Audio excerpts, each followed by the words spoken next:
Je reprends un peu ce qu'ils disent, mais il faut vraiment que ce soit dans un cadre.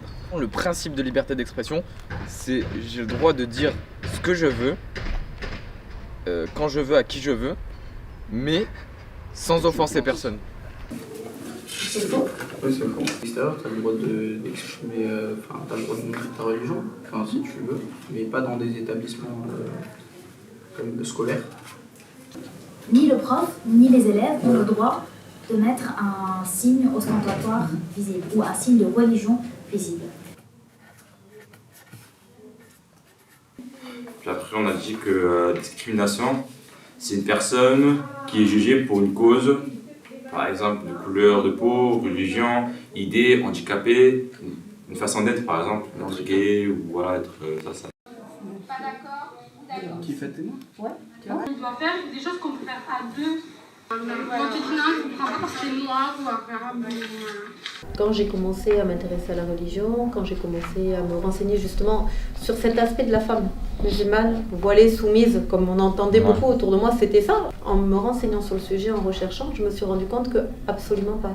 Que la femme se voilait pour se préserver et que c'était en fait un acte de piété, un acte d'adoration et absolument pas une soumission à l'homme.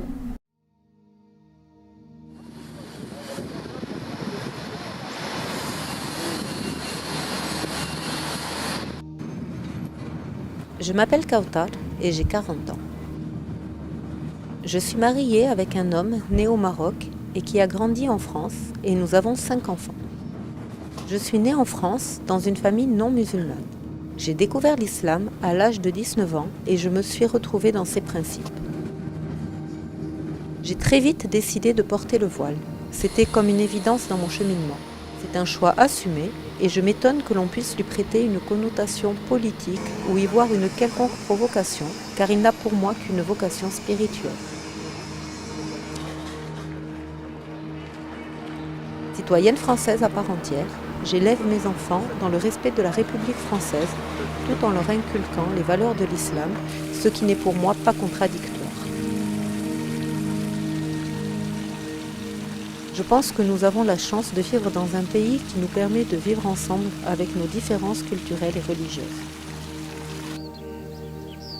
Depuis les attentats de 2015, j'ai été régulièrement agressée verbalement.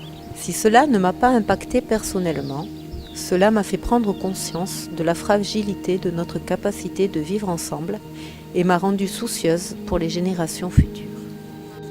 Pourquoi faisons-nous de notre diversité un obstacle au lieu d'une richesse ?